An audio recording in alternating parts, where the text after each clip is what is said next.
하나님은 영이시니 예배하는 자가 영과 진리로 예배할지니라. 아멘.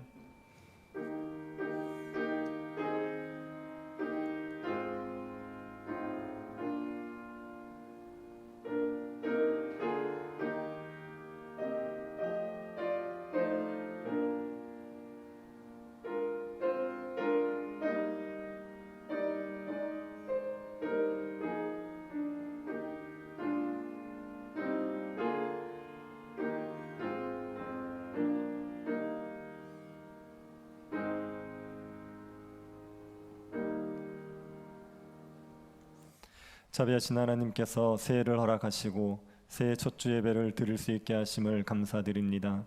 주를 경외함으로 각처에서 예배하는 모든 성도들에게 주의 영광이 가득한 예배가 되게 하여 주옵소서. 그거 영화로우신 하나님을 믿음의 눈으로 바라보면서 합당한 경배를 드리게 하시고 하나님의 얼굴을 보는 은혜를 누리게 하여 주옵소서. 주 앞에 드리는 예배가 신령과 진정으로 드려지는 예배가 되게 하여 주옵소서. 걸어가신 예수님 이름으로 기도드립니다. 아멘. 찬송가 9장 찬양하겠습니다.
영원에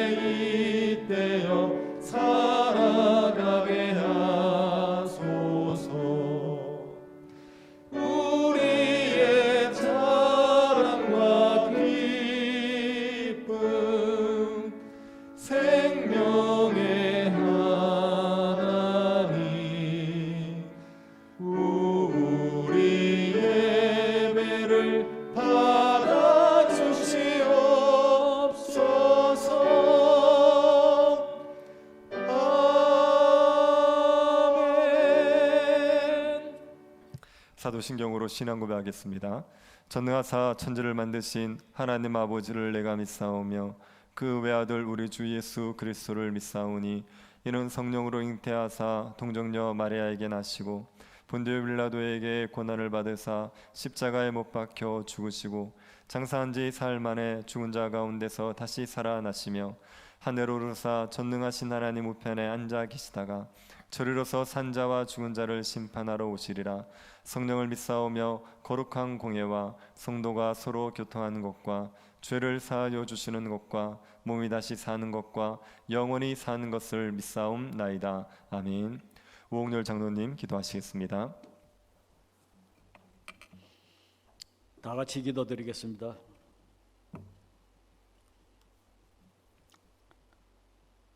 말씀으로 천지 만물을 지으신 하나님의 권능과 영광을 찬양합니다. 또 많은 피조물 가운데 부족한 저희들을 택한 백성으로 삼아주시고 성자 하나님이신 예수 그리스도를 믿게 하심으로 구원의 길로 인도하시며 성령 하나님의 도우심으로 소망 있는 삶, 생명 있는 삶으로 인도하여 주심을 더욱 감사드립니다. 하나님 아버지, 올 한 해 참으로 힘들고 어려운 가운데서도 저희들을 지켜주시며 풍성한 은혜를 내려 주심을 감사드립니다. 하나님 아버지, 오늘 2021년 새해 첫 주일 예배를 비대면으로 각 처소에서 예배를 드립니다. 하나님 함께하여 주셔서 저희들의 예배를 주관하여 주옵시고 영과 진리로 예배드리게 하시며 하나님과의 만남의 축복을 내려 주시옵소서. 또 저희들이 드리는 이 예배 가운데 하나님의 은혜로 이전의 잘못된 행실과 부정적인 생각과 남을 판단하는 말로 인하여 엉클어진 매듭과 마음의 상처들, 또 소견대로 살았던 모습들, 이러한 구습을 쫓는 옛사람의 모습을 벗어버리고 그리스도와 연합된 새로운 피조물로 살아가게 인도하여 주시옵소서. 그럼에도 불구하고 저희들이 연약하고 부족하여 넘어져 실패하였을 때에는 하나님께서 저에게 주신 말씀, 너는 두려워 말라. 내가 너를 구속하였고 내가 너를 지명하여 불렀나니 너는 내 것이라 하신 말씀과 또 평안을 너에게 끼치노니 곧 나의 평안은 너에게 주노라. 내가 너에게 주는 것은 세상이 주는 것과 같이 아니하니라.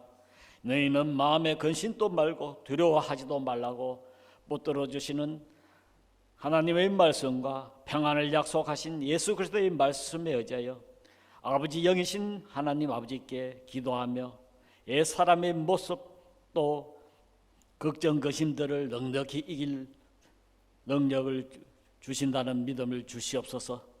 그리하여 우리 모두가 다 같이 하나님 아버지의 자녀로 주 안에서 소망이 있으며 영원한 생명이 있음을 알아 날마다 주 안에서 평강을 누리며 하나님의 자녀로 제자로 성화되어서 하나님께서 기 사용하시는 도구가 되어지기를 또한 간절히 원합니다. 하나님 아버지, 2021년 새해에는 우리 교회와 성도님과 그 가정에 좋은 생각, 좋은 계획, 즐거운 일들로 채워주옵시고 좋은 생각들을 실천하며 살아가게 인도하여 주시옵소서. 그리하여 감사할 일, 서로 축하할 일들을 많이 맞이하는 희망차고 소망 있는 한 해를 꾸려 나아가도록 인도하여 주시길 또한 간절히 기도드립니다. 또 예배당 이전은 주 안에서 계획된 일정대로 잘 진행되도록 인도하여 주옵시고 3월에 예정하고 있는 직분자 선출엔 선하고 충성된 일꾼들을 많이 세워주시옵소서. 또 우리의 다음 세대인 주일학교의 학생들 비대면 예배 가운데서도 잘 보호 양육하여 주시옵소서. 그들의 마음밭에 복음의 씨앗이 굳건히 자리 잡아 훗날 큰 나무가 되게 하시어 갈급한 영혼들에겐 쉼터가 되게 하시며 가정과 이 사회를 굳건히 지켜나가는 동량들로 되게 인도하여 주시옵기를 또한 간절히 기도드리옵나이다. 하나님 아버지, 어려운 이때에 우리 교회는 더욱 구제와 전도와 선교에 힘쓰는 교회가 되도록 인도하여 주시옵소서. 하나님 아버지, 나라를 위하여 기도드립니다. 척박하고 헐벗었으며 굶주렸던 이 민족의 아픔과 역경들을 외면치 않으시고 이 나라를 지켜주시고 복음 전파 100여 년 만에 경제 강국으로 세계 복음 전파에 앞장서는 나라로 인도하여 주신 하나님 아버지의 사랑과 은혜에 감사드립니다. 하나님 아버지, 그러나 지금의 상황은 코로나 사태와 정치적 현황으로 대다수의 많은 사람들이 경제적인 흐름이 꺾여 정신적으로나 경제적으로 많은 어려움과 불안과 허탈감 속에 허탄감을 느끼며 살아가고 있습니다. 하나님 아버지, 이 나라를 이끌어가는 위정자들에겐 하나님을 경외하며 하나님께 지혜를 구하며 나라의 공의를 바로 세우게 하여 주옵시고 법과 질서를 존중하며 특권의식과 아집을 버리게 하여 주시옵소서. 특별히 입법자들을 법을 제정함에 있어서 만민과 후손들이 공평하게 지켜나갈 수 있는 공평타당한 법을 제정하게 하시고 우리 국민들은 법과 상식을 지켜 준수하는 사람들이 우대받고 존경받는 사회가 되도록 인도하여 주시옵기를 또한 간절히 원합나이다. 그리고 하나님 아버지의 전능하신 능력으로 코로나19와 또 변이 등 이러한 질병 사태를 깨끗이 하여 주시옵소서. 일상이 회복되게 하시어 예배가 회복되게 하시며 이 나라 인민족이 세계의 복음에 앞장서는 축복의 통로가 되도록 인도하여 주시기를 또한 간절히 기도드립니다. 하나님 아버지, 이 예배를 인도하시며 말씀을 전하시는 우리 목사님에겐 성령님 함께 하시며 항상 강건하게 지켜주시오며 성령 아버지의 크신 능력과 은혜가 더하여 주옵시고 목회에 전념할 수 있는 선한 환경들을 열어주시옵소서. 또 주일학교를 인도하시며 도우시는 부교역자들에게도 동일한 은혜를 내려 주시옵소서. 또 말씀을 듣는 저희들에게는 하나님을 가까이 좀 더 알게 하시며 저희들의 귀를 열어 듣게 하시고 말씀에 순종하기를 다짐하는 귀한 은혜의 시간이 되게 인도하여 주시기를 또한 기도드립니다. 하나님 아버지, 이 예배를 드리는 우리 문화의 모든 성도들의 기도와 간구 다 응답하여 주실 줄을 믿으며 모든 분들의 성김과 감사와 찬양 성상임이 하나님 홀로 영광받아 주시옵시며 이 모든 기도는 우리를 구원하여 주신 예수 그리스도의 이름으로 기도드립니다. 아멘.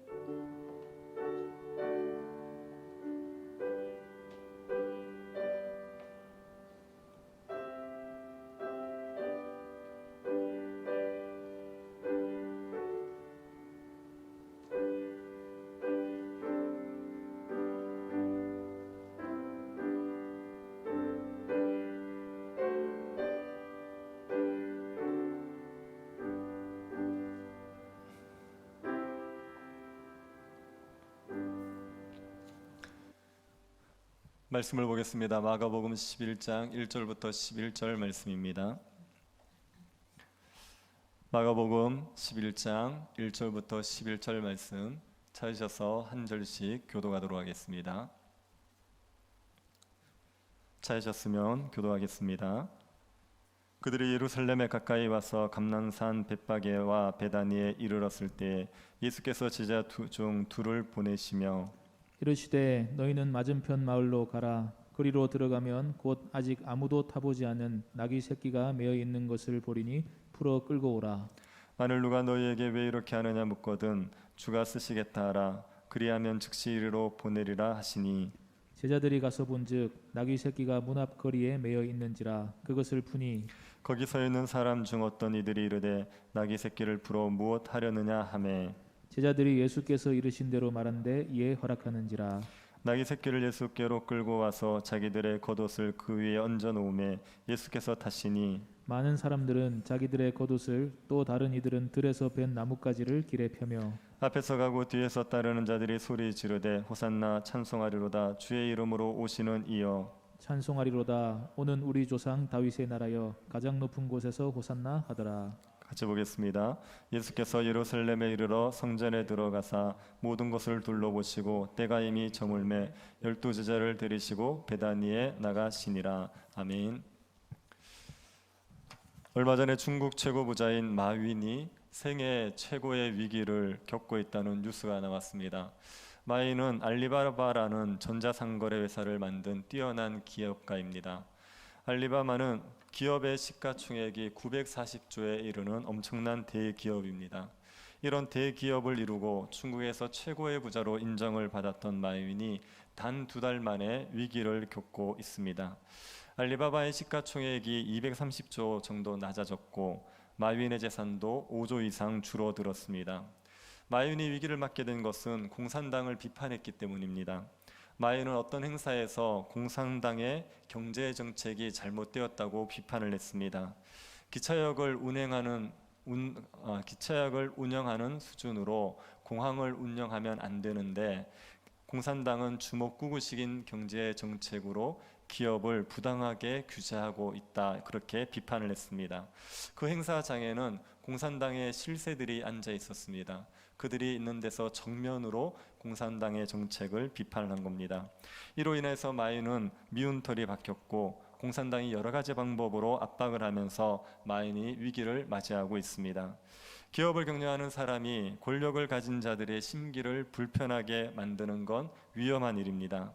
권력을 가진 사람들은 기업을 흥하게도 할 수 있지만 망하게도 할 수가 있습니다. 그러니 싫든 좋든 권력자들의 비위를 맞추어야 됩니다.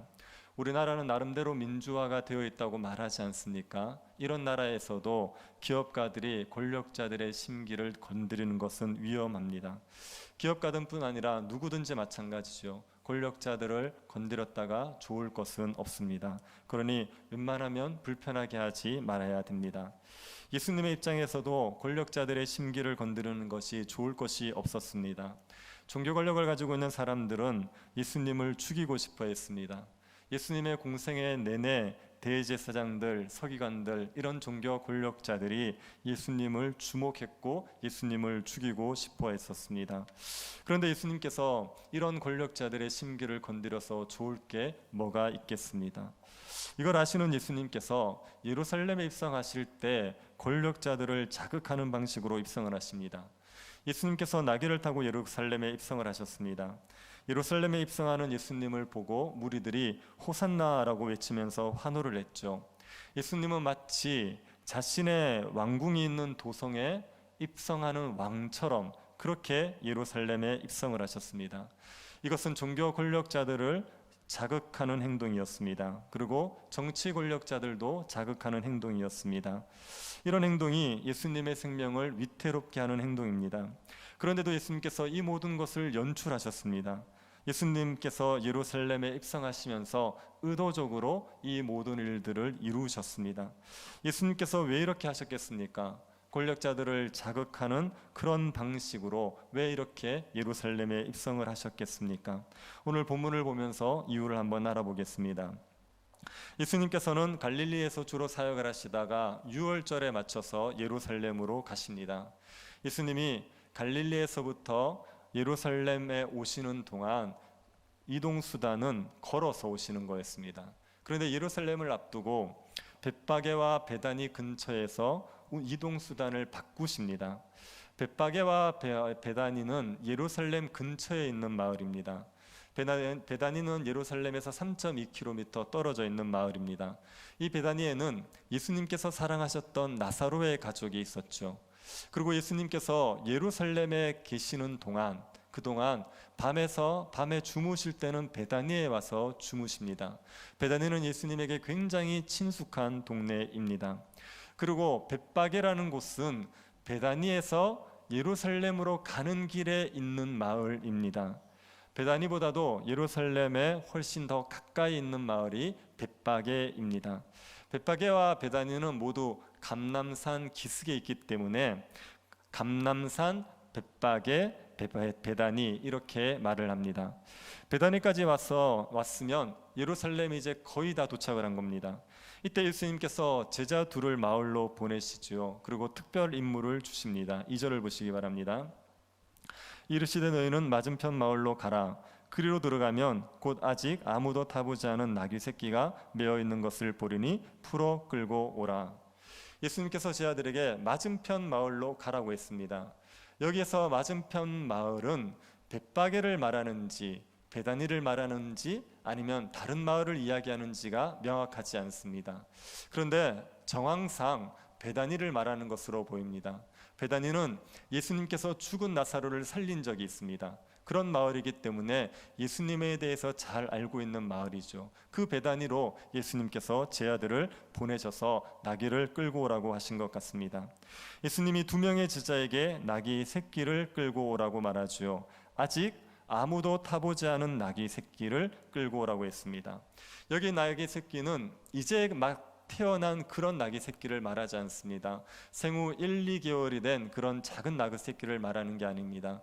그런 나귀 새끼를 타시면 예수님께서 동물을 학대하는 것처럼 보이지 않겠습니까? 여기서 말하는 나귀 새끼는 어느 정도 컸지만 아직 한 번도 사람이나 짐을 실어 본 적이 없는 그런 나귀 새끼를 말하는 겁니다. 마태복음을 보면 예수님이 메인 나귀와 나귀 새끼를 풀어오라고 했습니다. 메인 나귀라는 것은 안장을 얹은 어미 나귀를 말합니다. 그리고 나귀 새끼는 그 어미 나귀를 따라다니는 나귀 새끼를 말하는 것입니다. 이 어미 나귀를 따라다니는 나귀 새끼는 사람을 태우거나 짐을 싣기 위한 훈련을 하는 거죠. 어미와 함께 같이 데리고 다니면서 훈련을 시켜서 그래서 사람이나 짐을 실을 수 있도록 하는 겁니다. 예수님께서 그 나귀 새끼를 끌어오라고 말하는 겁니다. 이미 어느 정도 훈련이 되었지만 아직 아무도 태워본 적이 없는 그 나귀 새끼를 끌어오라고 말하는 겁니다. 그런데 예수님의 이 나귀 새끼는 예수님의 것이 아니라 주인이 따로 있습니다. 예수님의 제자들이 나귀 새끼를 풀어오면 사람들이 말을 할 겁니다. 왜 이렇게 하느냐? 그렇게 말할 겁니다. 그렇게 말하는 게 당연하지 않겠습니까? 나귀는 동네 강아지 정도의 가치가 있는 게 아닙니다. 자가용이나 화물차급의 가치가 있습니다. 묶여있는 강아지를 풀어가려고 해도 사람들이 왜 이렇게 하냐고 막았을 텐데 나귀 새끼를 풀어가는데 그걸 그냥 두겠습니까? 버선발로 달려와서 막지 않겠습니까? 이때 어떻게 대답하느냐에 따라서 제자들이 큰 공경을 처할 수도 있고 무사할 수도 있는 거죠. 예수님께서는 이 제자들에게 무슨 말을 해야 될지를 알려주십니다. 3절 보십시오. 만일 누가 너희에게 왜 이렇게 하느냐 묻거든 주가 쓰시겠다 하라. 그래야면 즉시 이리로 보내리라 하시니. 예수님께서 제자들에게 입에 할 말을 넣어주셨습니다. 주가 쓰시겠다 해라. 그렇게 말을 넣어주셨습니다. 그 말만 하면 즉시 보내줄 거라고 했습니다. 제자들이 예수님에게 이 특별한 임무를 받았습니다. 전후 사정은 잘 모르겠지만 예수님을 위해서 예비된 나귀 새끼를 끌고 오라는 일을 맡았습니다. 제자들은 자세한 사정을 잘 모른 채 예수님의 말씀대로 맞은편 마을에 갔습니다. 가서 보니까 말씀하신 그대로 나귀 새끼가 문 앞 거리에 매여 있었습니다. 제자들은 나귀 새끼를 보자 아무 말도 없이 매인 것을 풀었습니다. 그러자 거기 있던 사람들이 묻지요. 나귀 새끼를 풀어 무엇 하려느냐? 누가복음을 보면 이 말을 한 사람들은 나귀 새끼의 주인들입니다. 임자들입니다. 주인들은 낯선 사람이 와서 나귀 새끼를 풀어가려고 하니까 당황해서 물었겠지요. 이때 제자들이 예수님이 가르쳐 준 그대로 말합니다. 주가 쓰시겠다. 이 한마디에 주인들이 아무 말 없이 나귀 새끼를 내어 주었습니다. 나귀 새끼의 주인들이 주가 쓰시겠다는 말 한마디에 나귀를 내어준 이유가 무엇이겠습니까? 여기에 대해서 두 가지의 견해가 있습니다. 첫 번째는 예수님과 나귀 주인들 간에 이미 이야기가 되어 있다는 견해입니다. 예수님께서 나귀의 주인에게 내가 예루살렘에 갈 때 나귀를 좀 빌려달라 그렇게 미리 말씀을 해 두었다는 겁니다. 두 사람을 보낼 것이고 두 사람이 가서 주가 쓰시겠다 말하면 내가 보낸 줄 알고 나귀를 내어주면 된다. 그렇게 이미 이야기를 다 맞춰 놓았다. 그런 견해가 있습니다. 두 번째 견해는 예수님께서 초자연적인 방법으로 나귀 새끼를 끌고 오게 하셨다는 겁니다. 예수님이 나귀의 주인에게 미리 말씀하지 않으셨습니다. 그렇지만 온 땅에 주로서 나귀 새끼가 어디 있는지를 아셨고 그리고 나귀 새끼를 이용하기로 하셨다는 거죠. 주가 쓰시겠다는 이 말을 했을 때 그 주인은 예수님의 그 주되심을 인정하고 자원하여서 이 나귀를 내어주었다, 그렇게 말하는 견해입니다. 이 두 가지 견해 중에 두 번째가 전체의 이야기를 살펴보면 더 설득력이 있습니다. 예수님께서 이 나귀 새끼를 끌어오는 방식을 통하여서 드러내고 싶은 게 있으십니다. 그것이 무엇인지를 생각해 보면 두 번째 견해가 훨씬 설득력이 있습니다. 예수님이 왜 이 특이한 방법으로 나귀 새끼를 끌고 오게 하셨겠습니까? 그것은 예수님이 주라는 사실을 드러내고 싶으신 겁니다. 주가 쓰시겠다 말할 때 예수님께서는 스스로 온 땅에 주가 되시는 분이라는 것을 공개적으로 드러내시는 겁니다.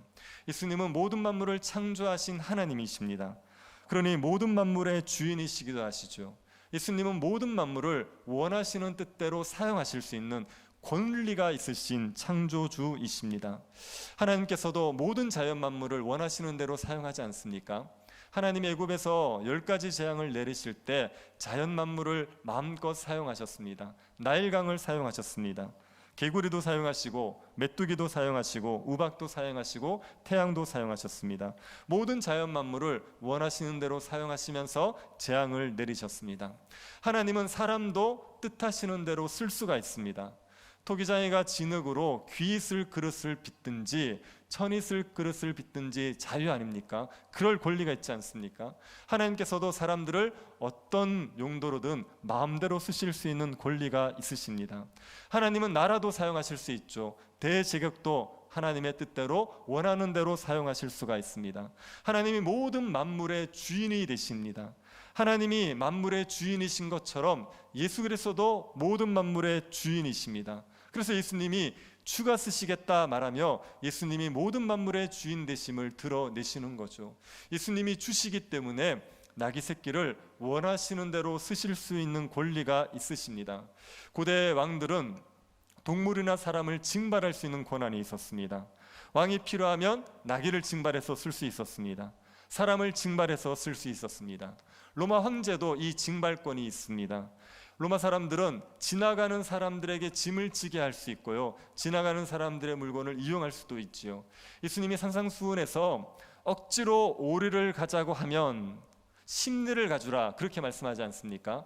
이것이 로마 사람들이 가지고 있는 징발권을 배경으로 말하고 있는 겁니다. 또 로마 사람들이 예수님이 십자가 지고 가실 때 구레네 사람을 억질로 불러다가 예수님의 십자가를 지게 했죠. 그것도 로마 사람들이 가지고 있던 징발권 때문에 가능했던 일입니다. 세상의 왕들에게 그런 징발권이 있습니다. 하물며 하나님이신 예수님에게 그런 징발권이 없겠습니까? 세상의 왕들은 자기의 탐욕을 위해서, 불의한 일을 위해서도 징발을 하지 않습니까? 하지만 주님은 공의롭게 하나님의 일들을 위해서 필요한 대로 쓰시는 거죠. 그러니 예수님은 얼마든지 이 나귀를 필요한 대로 쓰실 수 있는 권리가 있으신 겁니다. 그래서 주가 쓰시겠다 말함으로 만물의 주되심을 드러내고, 그리고 나귀의 주인은 예수님의 주되심을 인정하여서 자발적으로 예수님이 쓰실 수 있도록 내어드린 겁니다. 예수님께서는 이 나귀 새끼를 끌어오는 방식을 통하여서 예수님이 주되시는 분이다, 이것을 드러내고 계십니다. 그러면 왜 예수님께서 이 나귀 새끼를 타고 굳이 예루살렘으로 입성을 하셨겠습니까? 잘 걸어오셨던 그분이 예루살렘을 앞두고 굳이 나귀 새끼를 끌고 와서 타고 가신 이유는 무엇이겠습니까? 이것은 스가랴의 예언을 이루기 위해서죠. 스가랴 9장 9절을 보시기 바랍니다. 시온에 따라 크게 기뻐할지어다, 예루살렘에 따라 즐거이 부를지어다. 보라, 내 왕이 내게 임하시나니 그는 공의로우시며 구원을 베푸시며 겸손하여서 나귀를 타시나니 나귀의 작은 것 곧 나귀 새끼니라. 스가랴 선지자는 학개 선지자와 더불어 성전 재건 공사를 이끌었던 선지자입니다. 유다 백성들이 바벨론에 포로로 잡혀갔다가 다시 돌아오게 됩니다. 3번에 걸쳐서 귀환을 합니다. 첫 번째 귀환을 했던 사람들은 성전을 재건하기 위해서 귀환을 합니다. 스룹바벨의 주도로 성전 재건을 하기 위해서 귀환을 했었죠. 이들은 돌아와서 성전을 재건 공사를 시작했는데 얼마 있지 않아 반대에 부딪힙니다. 방해자들이 나타나서 성전 재건 공사를 방해한 겁니다. 그것 때문에 성전 재건 공사가 16년 동안 중단이 되었습니다. 중단되었던 성전 재건 공사를 다시 시작하게 했던 선지자가 학개 선지자와 스가랴 선지자입니다. 스가랴 선지자는 성전 재건 공사를 격려하면서 성전이 재건되면 어떤 일이 일어날지를 설명했습니다. 성전이 재건되면 이 유다 땅에, 이스라엘 땅에 하나님이 다시 돌아오시겠다고 했습니다. 하나님이 다시 오신다는 얘기는 하나님의 통치가 다시 시작된다는 얘기입니다. 하나님의 통치가 다시 시작되는데 그 일을 누가 하느냐? 하나님이 보내시는 한 왕이 와서 하나님의 통치를 이룰 거라고 얘기했습니다. 그 왕이 예루살렘으로 올 때, 그 왕이 올 때 나귀를 타고 올 거다. 나귀 새끼를 타고 올 거라고 얘기했습니다. 그 왕은 공의로운 왕이고 구원을 이룰 왕이고 겸손한 왕인데, 그런 왕이라는 것을 나귀 새끼를 타는 것을 통하여서 사람들에게 알릴 거다. 그렇게 스가랴 선지자가 예언을 한 겁니다. 스가랴 선지자가 이 왕이 나귀를 타고 온다고 말한 것은 겸손한 왕이라는 것을 강조하기 위해서입니다. 왕이 말을 타고 오든지 병거를 타고 오면 폼이 납니다. 그런데 나귀를 타고 오는 것은 폼이 나지 않습니다. 그것도 나귀 새끼를 타고 온다는 것은 참 폼이 나지 않는 일이죠. 그렇게 그 왕이 임하시는 것은 겸손한 왕이기 때문입니다. 백성들을 위해서 군림하는 왕이 아니라 백성들을 섬기기 위해서 오는 왕이기 때문에 나귀의 작은 것을 타고 올 것이라고 예언을 했습니다. 예수님이 스가랴 선지자의 예언을 이루시기 위해서 예루살렘에 입성하실 때 나귀 새끼를 타고 입성을 하시는 겁니다. 예수님은 이렇게 하심으로 자신의 메시아 되심을 공개적으로 드러내셨습니다. 지금까지는 예수님이 메시아라는 사실을 감추셨어요. 사람들에게 메시아라고 말씀하지도 않으셨고 예수님을 메시아로 고백하는 것조차도 막으셨습니다. 그렇게 은밀하게 자신의 신분을 감추셨던 예수님께서 예루살렘에 입성하실 때는 자신의 신분을 공개적으로 드러내시는 겁니다. 스가랴 선지자가 예언했던 그 왕이 자신이라는 사실을, 하나님이 보내시는 메시아, 하나님이 보내시는 그 하나님의 대리 통치자인 왕, 그 왕이 자기 자신이라는 것을 예루살렘에 입성하면서 공개적으로 드러내시고 계시는 겁니다. 그러자 예루살렘 사람들이 예수님을 보고 환호하죠. 열렬하게 환영합니다. 8절을 보십시오. 많은 사람들은 자기들의 겉옷을, 또 다른 이들은 들에서 벤 나무 가지를 길에 펴며, 많은 사람들이 예수님을 환영했습니다. 여기에 있는 많은 사람들은 여러 부류가 있습니다. 첫 번째는 예수님과 함께 예루살렘으로 올라온 순례자들입니다. 예수님을 따르는 무리들이죠. 예수님과 함께 유월절을 지키기 위해서 제자들과 예수님을 따라서 왔던 무리들이 있습니다. 이들이 예수님을 열렬히 환영했습니다. 그리고 각지에서 예루살렘에 유월절을 지키러 왔던 그 유대인들이 예수님을 환영합니다. 이들은 예수님에 대해서 소식을 들었습니다. 예수님이 어떤 분인지 소문을 들어 알고 있습니다. 그런데 그 예수님이 스가랴 선지자가 예언한 대로 나귀 새끼를 타고 오자 예수님을 열렬히 환영했던 겁니다. 여기에는 어린아이들도 있었죠. 많은 사람들, 많은 무리들이, 예루살렘에 있던 무리들이 예수님을 열렬히 환영했습니다. 온 성이 예수님을 왕으로 받아들였다고 말할 정도로 엄청난 무리였습니다. 바리새인들이 예수님을 환영하는 무리를 보고 말하거든요. 온 성이 저를 따른다, 그렇게 얘기할 정도로 엄청나게 많은 사람들이 예수님을 열렬히 환영을 했습니다. 이들은 자기들의 겉옷을 펼쳐서 땅에 깔지요. 겉옷을 펼쳐서 땅에 까는 것은 왕의 행렬이 있을 때 하는 행동입니다. 열왕기서를 보면 예후가 북이스라엘의 왕으로 기름 부음을 받습니다. 예후가 북이스라엘 왕으로 기름 부음을 딱 받았다는 사실이 드러나자 예후의 주위에 있던 사람들이 겉옷을 바닥에 깝니다. 그리고 예후가 그 위를 지나가게 해주죠. 이게 왕을 맞이할 때, 왕의 행렬을 맞을 때 보이는 태도입니다. 그리고 이들이 나뭇가지를 깔았습니다. 요한복음을 보면 이 나뭇가지가 종려나무 가지입니다. 사람들은 종려나무 가지를 흔들고 그것을 바닥에 깔았습니다. 종려나무 가지를 흔들고 까는 것은 적을 물리치고 승리한 왕을 맞이하는 태도였습니다. 유대의 역사 중에 마카비라는 집안이 있습니다. 마카비 왕조라는 그 왕조를 이끌었던 집안이 있습니다. 마카비라는 집안이 있습니다. 그 집안에 시몬이라는 사람이 있었습니다. 이 시몬은 유다를 괴롭히는 적과 싸워서 이겼던 사람입니다. 그 시몬이 예루살렘에 입성할 때 사람들이 종려나무 가지를 들고 흔들었습니다.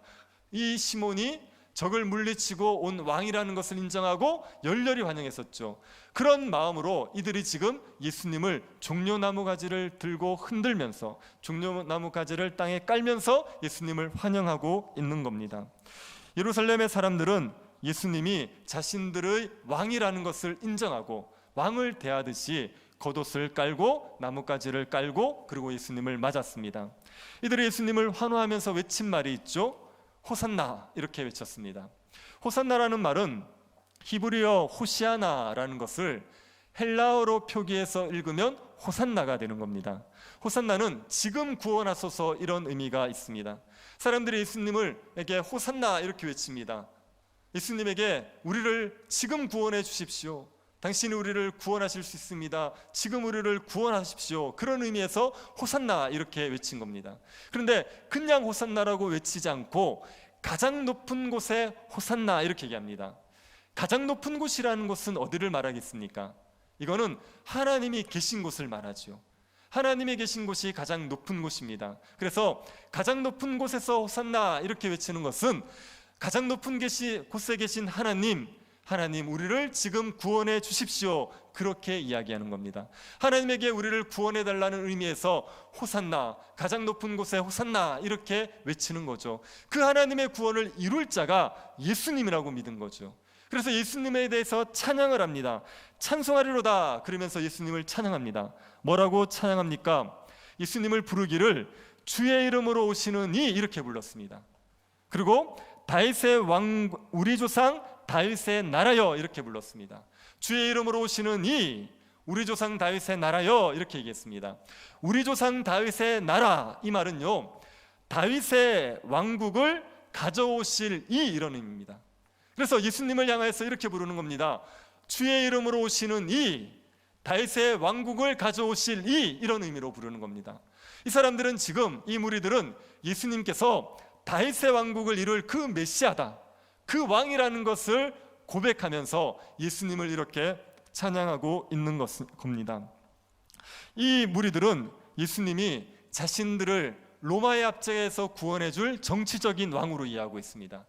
다윗과 같이 이스라엘을 부강하게 만들어주고 로마의 압제에서 벗어나서 자유롭게 살아가게 할 그런 정치적인 왕, 그런 왕으로서 이해하고 예수님에게 다윗의 왕국을 가져오실 분이다, 그렇게 찬양하고 있는 겁니다.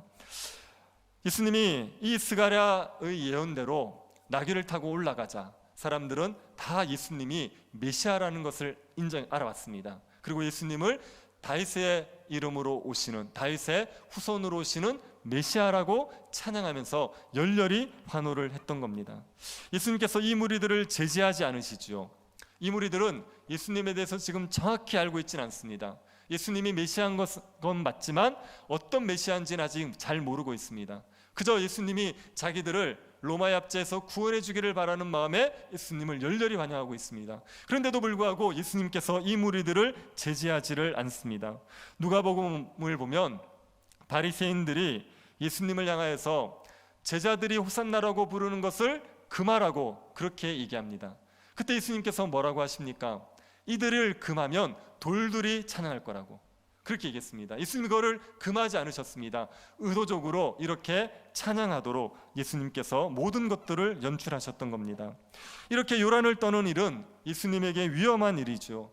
예루살렘에 있는 정치 권력자들 그리고 종교 권력자들을 자극할 수 있는 일이기 때문에 이렇게 입성하는 것은 예수님에게 위험한 일입니다. 그럼에도 불구하고 예수님께서 이렇게 요란하게 입성을 하셨습니다. 그 이유가 무엇이겠습니까? 이것은 예루살렘을 구원하고 싶은 마음 때문에 이렇게 입성을 하신 겁니다. 예루살렘은 지금 심판을 앞두고 있습니다. 누가복음 보면 예수님께서 예루살렘 성에 들어가셔서 성을 보고 우셨습니다. 예루살렘 성 보면서 눈물을 흘리시면서 이렇게 말씀하셨습니다. 너도 오늘 평화에 관한 일을 알았더라면 좋을 뻔하였거니와 지금 내 눈에 숨겨졌도다. 날이 이를지라 내 원수들이 토둔을 쌓고 너를 둘러 사면으로 가두고 또 너와 및 그 가운데 있는 내 자식들을 땅에 메어치며 돌 하나도 돌 위에 남기지 아니하리니 이는 내가 보살핌 받는 날을 알지 못함을 인함이니라. 예루살렘이 지금 심판을 앞두고 있습니다. 예수님께서 심판을 앞두고 있는 그 예루살렘을 지금 구원하고 싶은 마음으로 이 예루살렘에 입성을 하고 계시는 겁니다. 예루살렘이 심판을 피할 수 있는 방법은 회개하는 방법밖에 없습니다. 종교의 탈을 쓰고 탐욕에 젖어 있는 그 죄에서 회개하고 돌이키는 방법밖에 없습니다. 이들은 자신들의 죄를 인정하고 왕으로 오시는 예수 그리스도를 맞아들여야 됩니다. 예수님 앞에 자기의 죄를 고백하고 예수님을 하나님이 보내시는 메시아로 인정하고 받아들여야지 이 심판을 피할 수가 있습니다. 그렇게 예루살렘이 회개하도록 요청하기 위해서 예수님께서는 공개적으로 왕의 행렬을 하셨던 겁니다. 자신이 하나님이 보내신 메시아라는 것을 공개적으로 드러내신 거죠. 자신이 다윗의 후손으로는 왕이라는 사실을 온 이스라엘 예루살렘이 알도록 공개적으로 드러내시면서 입성을 하신 겁니다. 이러면서 예수님께서 그들에게 던지시는 메시지는 분명합니다. 내가 너희의 왕이다. 나에게 와서 입을 맞추어야지 너희들이 구원을 얻을 수 있다. 죄를 회개하고 나를 믿어야 너희들이 산다. 이 메시지를 던지고 계시는 겁니다. 예수님께서는 정치 권력자들, 종교 권력자들이 자신을 죽이고 싶어 한다는 것을 다 알고 계십니다. 그럼에도 불구하고 이 예루살렘을 구원하고 싶은 마음 때문에 예루살렘에 공개적으로 왕으로서 입성을 하신 겁니다. 예수님을 대적하는 그 예루살렘이지만 그들도 사랑하셔서 그들도 구원하기 위해서 유대인의 왕이심을 공개적으로 선포하면서 예루살렘에 들어가셨던 겁니다. 예수님이 악한 그 예루살렘마저 사랑하셨습니다. 자신을 죽이고자 하는 원수인 그 사람들마저도 사랑하셔서 그들을 구원하기 위해서 자신의 목숨마저 아끼지 않으신 겁니다. 예수님의 이 방식이 원수를 대하시는 예수님의 방식입니다. 원수를 사랑하셔서 원수마저도 구원하기 원하시는 그 방식으로 원수를 대하는 것, 그것이 예수님이 원수를 대하시는 방식입니다. 그리고 예수님은 이 방식으로 원수를 이기십니다. 예수님이 예루살렘에 이 요란하게 입성하지 않았습니까? 예수님의 왕되심을 예루살렘 사람들에게 다 드러내면서 입성을 하셨습니다. 그런데 예루살렘 성의 사람들은 예수님을 왕으로 받아들이지 않죠. 예수님을 죽입니다. 예수님의 메시아 되심을 인정하지 않고 그 이방인인 로마 사람들에게 넘겨서 예수님을 죽이게 됩니다. 예수님은 그들의 손에 말없이 죽으시죠. 자신이 메시아로서 오셔서 그 예루살렘 성을 구원하고자 하셨지만 그들이 자기를 죽이는데 아무 말 없이 죽임을 당하셨습니다. 그리고 예수님이 끝난 게 아니라 다시 부활을 하십니다. 부활하시고 나서 제자들에게 성령을 주셨습니다. 제자들이 성령을 받고 예루살렘에 복음을 선포하죠. 그때 제자들이 이렇게 복음을 선포했습니다. 이스라엘 사람들아, 이 말을 들으라. 너희도 아는 바와 같이 하나님께서 나사렛 예수로 큰 권능과 기사와 표적을 너희 가운데서 베푸사 너희 앞에서 그를 증언하셨느니라. 그가 하나님께서 정하신 뜻과 미리 하신 대로 내어준 바 되었거늘 너희가 법 없는 자들의 손을 빌려 못 박아 죽였으나 하나님께서 그를 사망의 고통에서 풀어 살리셨으니 이는 그가 사망에 매어 있을 수 없었음이라. 예루살렘 사람들은 하나님이 보낸 예수님을 법 없는 자의 손을 빌려서 죽였습니다. 율법이 없는 이방인인 로마 사람의 손을 빌려서 죽였습니다. 하지만 하나님께서 예수님을 다시 살려내셨죠. 사도들이 이 복음을 전하자 예루살렘 사람들이 어떤 반응을 보입니까? 사도행전 2장 37절입니다. 그들이 이 말을 듣고 마음에 찔려 베드로와 다른 사도들에게 물어 이르되 형제들아 우리가 어찌할꼬 하거늘. 이들의 마음에 찔림을 받았습니다. 자신을 구원하러 오신 구주를 죽였다는 사실 때문에 마음에 찔림을 받습니다. 그리고 이들도 회개하고 예수님을 믿게 되죠. 예수님을 죽였던 그들이 예수님을 믿었습니다. 예루살렘 사람들이 예수님에게 엎드렸습니다. 예수님께서 예루살렘 사람들을 이기셨죠. 예수님은 자신을 죽인 원수들이 자신의 발 앞에 굴복하게 하셨습니다. 어떻게 그 승리를 이루셨습니까? 그들을 사랑함으로 말미암아 승리하셨습니다. 원수를 사랑함으로 말미암아 원수들에게 결국 승리하셨습니다. 원수를 사랑하신 것이 예수님께서 원수를 싸워서 이기시는 방식이셨습니다. 예수님 당시에 유대인들이 로마의 지배를 받고 있지 않았습니까? 유대 사람들에게 있어서 로마 사람들은 원수였습니다. 그 당시 사람들이 원수인 로마 사람들을 대하는 세 가지의 방식이 있었습니다. 첫 번째 방식은 맞대응을 하는 방식입니다. 로마 사람들이 이스라엘 사람들을 무력으로 지배했습니다. 이 로마 사람들에게 맞대응을 해서 무력을 사용해서라도 로마 사람들의 지배에서 벗어나려는 사람들이 있었습니다. 이들이 열심당원들입니다. 열심당원들은 무력 투정을 통해서라도 이스라엘의 독립을 이루려고 했던 사람들입니다. 칼로 맞선 사람들입니다. 두 번째 방식은 회피하는 방식이 있었습니다. 세상을 등지고 광야에서 정결하게 사는 겁니다.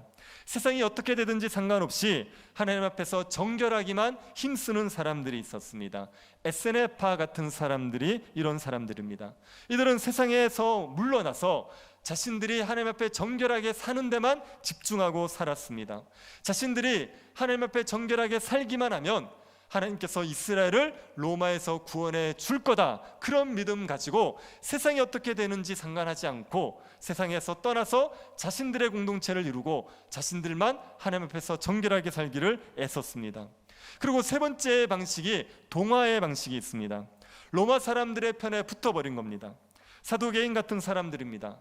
로마 사람들이 가진 힘을 꺾을 수 없을 바에는 차라리 로마 사람들의 힘을 이용해서 자신들도 부를 누리자, 영광을 누리자, 그렇게 마음을 먹은 겁니다. 그래서 로마 사람들에게 함께 협력하면서 그들의 편이 되어서 이스라엘 백성들을 괴롭혔던 그런 사람들이 있습니다. 사람들은 예수님에게도 이 세 가지 방식 중에 하나를 선택하기를 요구했습니다. 로마에 대해서 맞대응을 해주든지 아니면은 회피하여서 그냥 자신들의 공동체를 이루어서 그냥 세상과 동떨어지게 사는 그런 공동체를 만들어 주시든지 아니면 그 로마 사람과 동화되든지 세 가지 중에 하나를 요구했습니다. 그런데 예수님께서는 이 세 가지 방식을 다 거부하십니다. 예수님께서 로마를 대하시는 방식은, 예수님만의 방식은 그 로마 사람도 사랑하는 방식이었습니다. 이스라엘의 원수였지만 그들도 구원받기를 원하여서 그들도 사랑으로 섬기는 방식, 그것이 예수님께서 원수를 대하시는 방식이셨습니다. 예수님은 악한 세상을 맞대응하시거나 아니면 회피하시거나 아니면 동화되는 방식으로 대하지 않습니다. 예수님의 방식은 악한 세상마저도 사랑하시는 방식입니다. 그들도 사랑하셔서 그들도 구원 얻도록 하기 위해서 자기 목숨을 아끼지 않고 내어주는 방식, 그것이 예수님이 원수를 대하시는 방식이고 악한 세상을 대하시는 방식입니다. 예수님을 따르는 예수님의 제자들도 이런 방식으로 원수를 대하게 됩니다.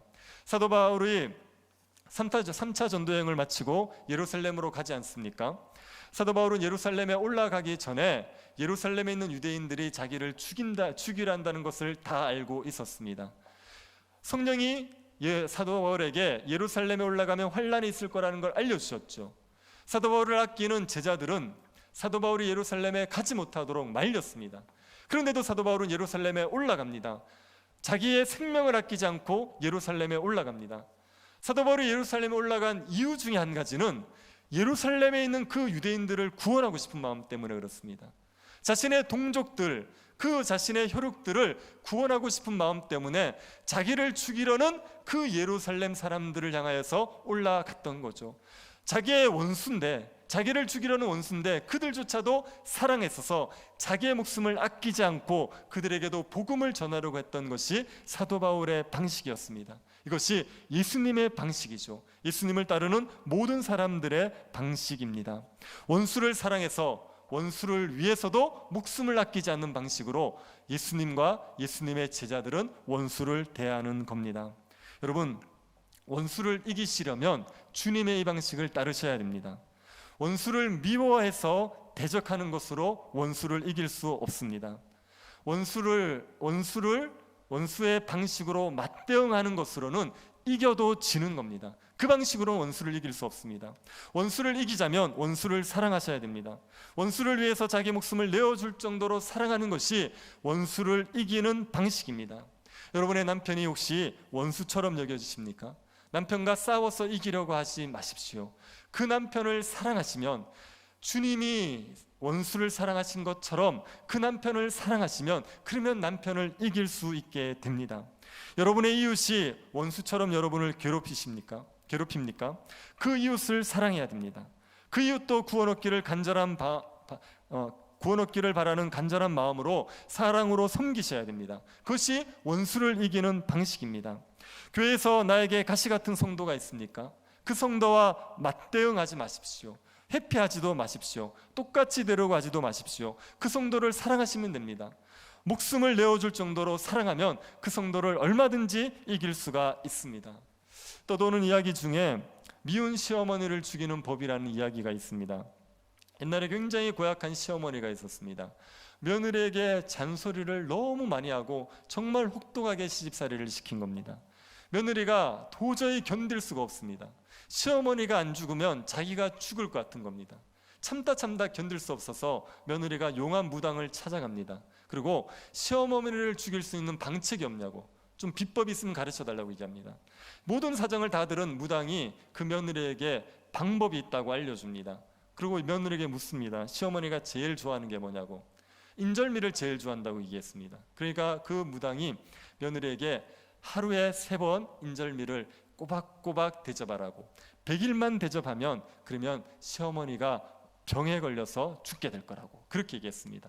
그래서 며느리가 그 말을 듣고 기쁜 마음으로 집에 돌아가서 인절미를 만들기 시작했습니다. 너무너무 만드는 과정이 힘든데 그래도 100일만 참으면 시어머니를 죽일 수 있다는 마음 때문에 열심히 기쁜 마음으로 인절미를 만들었습니다. 아침 점심 저녁 3번을 꼬박꼬박 어머니에게 갖다 드렸죠. 시어머니가 처음에는 며느리가 인절미를 만들어 오니까 안 하던 짓을 한다고 욕을 했었습니다. 그런데 이게 계속 반복되니까 시어머니가 며느리에게 하는 잔소리가 조금씩 줄어들기 시작하는 거예요. 2달을 인절미를 갖다가 바치니까 시어머니가 며느리를 욕을 하지 않습니다. 그전에는 동네 사람들에게 며느리 욕을 그렇게 했는데 며느리의 욕을 하지 않고 동네 사람들에게 며느리의 칭찬을 하기 시작합니다. 3달이 지나니까 시어머니가 며느리를 보고 웃기 시작합니다. 며느리를 예뻐해 주기 시작하는 겁니다. 시어머니가 달라진 거죠. 시어머니가 달라지고 나니까 이 며느리가 갑자기 겁이 덜컥 생겼습니다.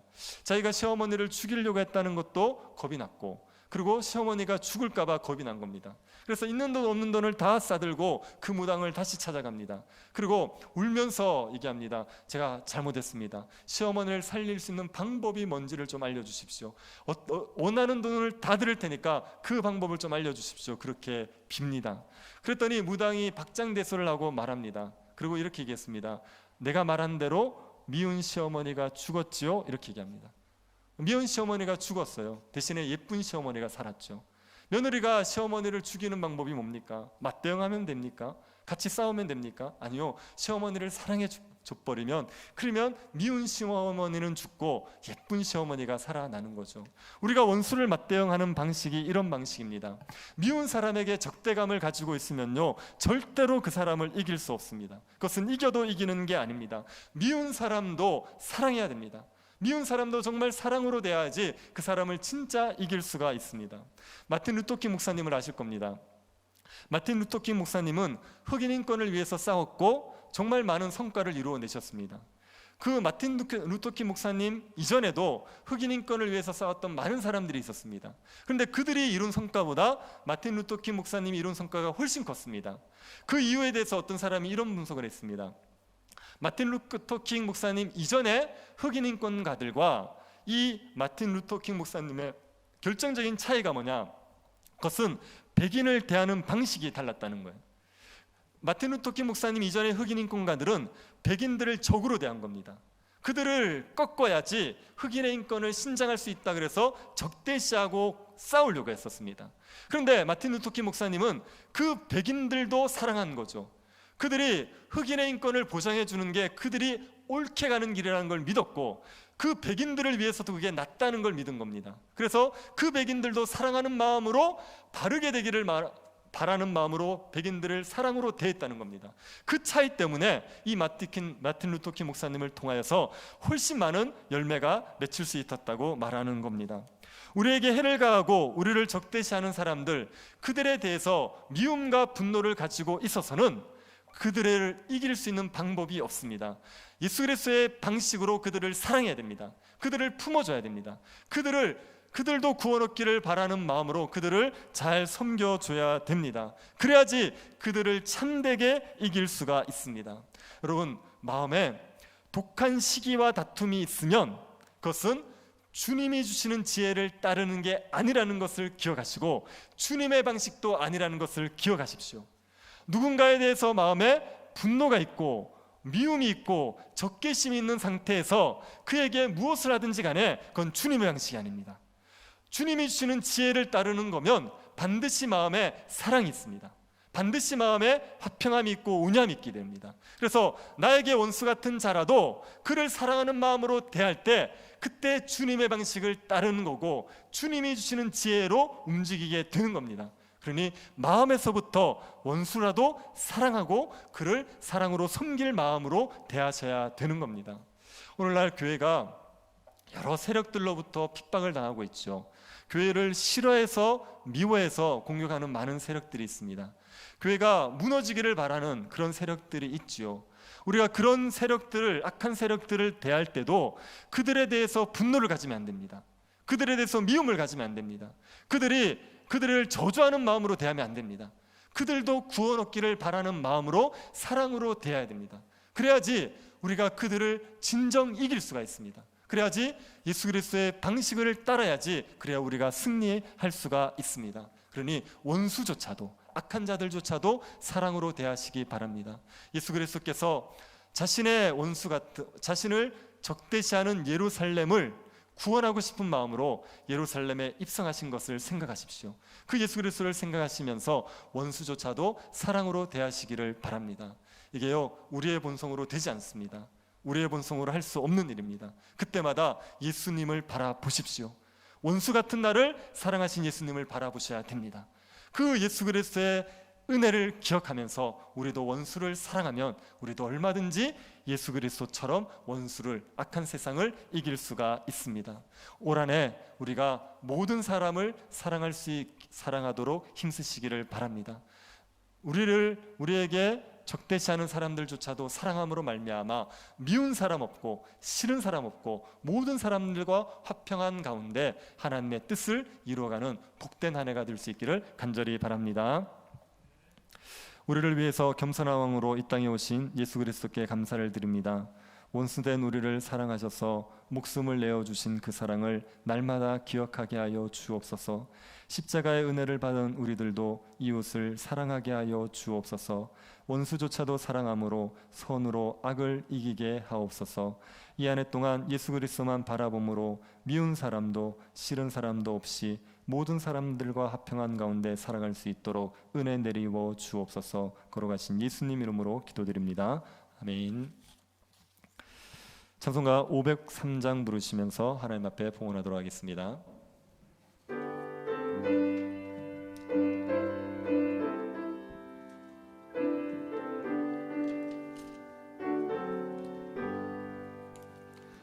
세상 모두 사랑 없어 냉랭함을 아느냐 곳곳마다 사랑 없어 단식 소리 부릴세 악을 선게 만들고 모든 소망 이루는 사랑 얻기 위하여 저들 오래 참았네. 사랑 없는 까닭에 사랑 없는 까닭에 사랑 얻기 위하여 저들 오래 참았네. 곳곳마다 범미 남은 사랑 없는 연고요. 측은하게 손을 펴고 사랑받기 원하네.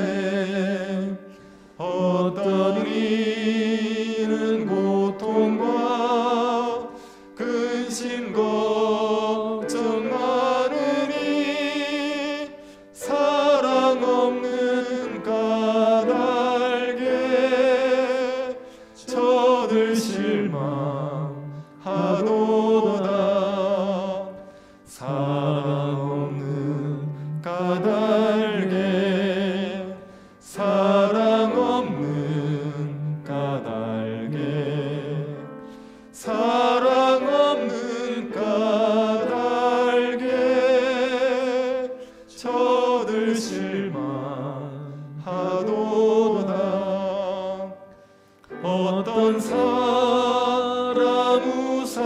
앞에 복을 빌고 있으며 어떤 사람 자연 앞에 사랑 요구하도다.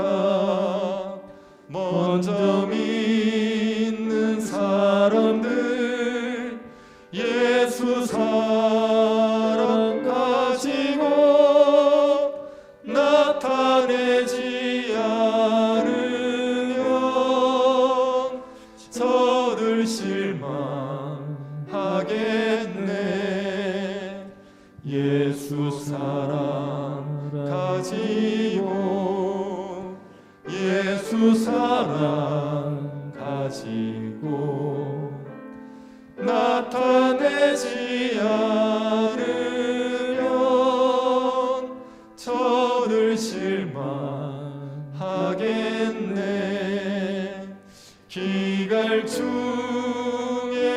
있는 영혼 사랑받기 원하며 아이들도 소리 질러 사랑받기 원하네. 저들 소리 들을 때 가서 도와줍시다. 만민 중에 나가서 예수 사랑 전하세. 예수 사랑 전하세. 예수 사랑 전하세. 만민 중에 나가서 예수 사랑 전하세. 날마다 만나를 내려주시듯 우리의 필요를 공급해 주신 하나님께 감사를 드립니다. 우리에게 일할 수 있는 직장을 허락하시고 일할 수 있는 지혜와 능력을 주심을 감사드립니다. 여럿 없는 손길들을 통해서 우리의 삶의 필요를 채워주심도 감사드립니다. 주의 은혜에 감사함으로 드리는 모든 예물들을 기쁘게 받아주시고 주의 나라를 위해서 합당하게 쓰여지게 하여 주옵소서. 어려운 때지만 모든 성도들의 가정을 풍족하게 하셔서 많은 선한 일을 행할 수 있도록 은혜 내리워 주옵소서. 길이 막힌 성도들에게 길을 열어주시고 고난 가운데 있는 성도들을 건져 주옵소서. 믿음이 어린 성도들과 주일 학생들의 믿음을 지켜주시고 연로하신 분들의 건강을 지켜주옵소서. 올 한해 교회를 주께서 은혜 안에 이끌어 주셔서 교회의 충만함을 마음껏 누리게 하여 주옵소서. 걸어가신 예수님 이름으로 기도드립니다. 아멘. 장로님 나오셔서 강구하시겠습니다. 교회 소식 전하겠습니다. 예배 안내에 관합니다. 대구시의 방역 지침이 발표되지 않았습니다. 방역 지침이 발표되는 대로 연락드리겠습니다. 검찰들은 구역원들을 신방하셔서 교구장에게 말씀해 주시길 바랍니다. 문화 주성가필 똑반 개강합니다. 말씀을 가까이 하기 위해서 주간 성경 문제반, 성경 공부반, 가정 예배반, 성경 필사반, 성경 통독반을 운영합니다. 주간 성경 문제반은 매주 교회에서 나눠주는 성경 문제를 풀어서 제출하는 반입니다. 신청 및 문의는 정혜미 전도사에게 하시길 바랍니다. 성경 공부반으로 온라인으로 11주 동안 성경에 필요한 기초 지식을 배우는 성경 공부반입니다. 신청 및 문의는 김지미 전도사에게 하시길 바랍니다. 강사는 박종걸 목사님입니다. 성경 예배반은 매주 교회에서 제공되는 가정 예배 순서지로 가정 예배를 드리시고 간단한 보고서를 제출하시면 됩니다. 신청 문의는 정선진 목사님에게 하시길 바랍니다. 성경 필사반은 매주 교회에서 지정해주는 분량을 따라 필사를 하는 모임입니다. 신청 및 문의는 한중년 목사님에게 하시길 바랍니다. 성경 통독반은 주보에 기재되는 성경 통독표에 따라 통독을 하시고 체크하셔서 사무실로 제출하시면 됩니다. 신청 및 문의는 김규환 목사에게 하시길 바랍니다. 교우 동정입니다. 1월 9일 날 토요일 오후 4시 파라다이스 컨벤션 웨딩 3층 그랜드 라비타홀에서 이영산 지사님의 아들 이태주 형제의 결혼식이 있습니다. 이상입니다. 네, 문화 주성가 필독반 5개의 반이 있는데요. 성도님들은 5개 반 중에 1개 이상을 참여하셔서 말씀을 가까이 하시기 바랍니다. 1월 6일까지 오는 주 수요일까지 문자로나 혹은 전화로 신청을 해 주시기 바랍니다. 5개 반 중에 1개 이상을 참여해 주시고 1월 6일까지 담당자에게 문자나 전화로 신청해 주시기 바랍니다. 다 같이 일어나셔서 주기도문성 찬송하고 축도로 예배를 마치겠습니다.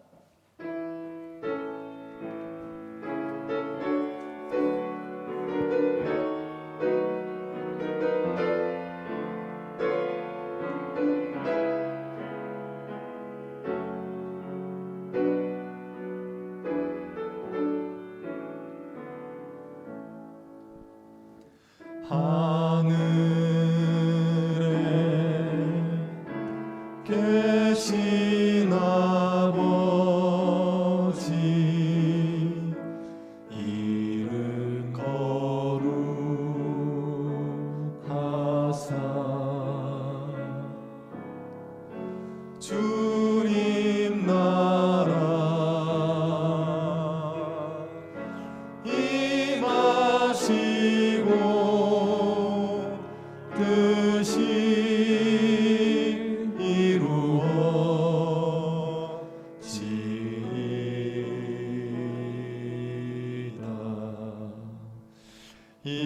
일용할 양식 주시고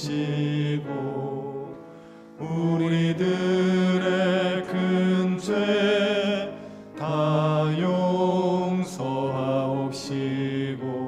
또 시험에 들게 마시고 악에서 구원하소서. 대개 주의 나라 주의 권세 주의 영광 영원히